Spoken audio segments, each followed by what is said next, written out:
In today's video, I'm going to teach you how to make a pricing table design in Elementor WordPress. By the end, you'll know exactly how to add a clean, professional pricing section to any page on your site.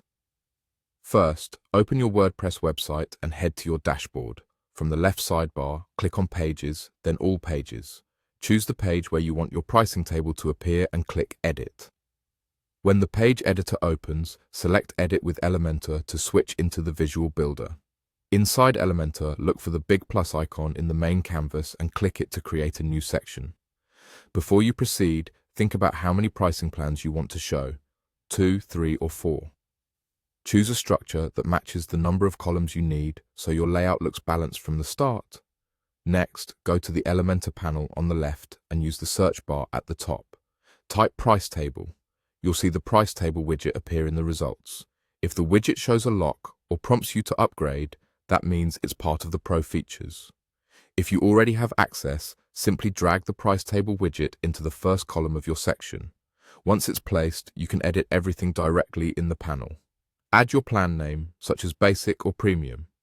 Enter the price, and if you charge monthly or yearly, include the period so it reads clearly.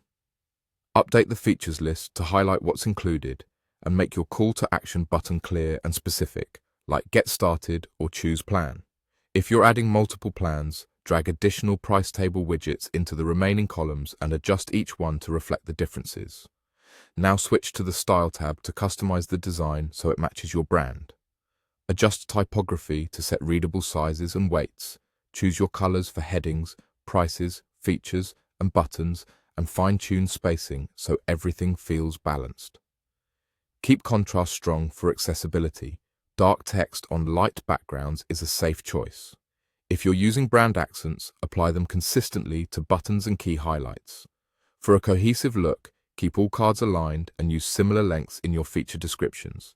If one plan is your best value, make its price and buttons slightly more prominent by using a bolder color or a larger font. The goal is clarity, trust, and easy comparison. That's it. Your pricing table is now designed in Elementor and ready to help visitors choose the plan that suits them.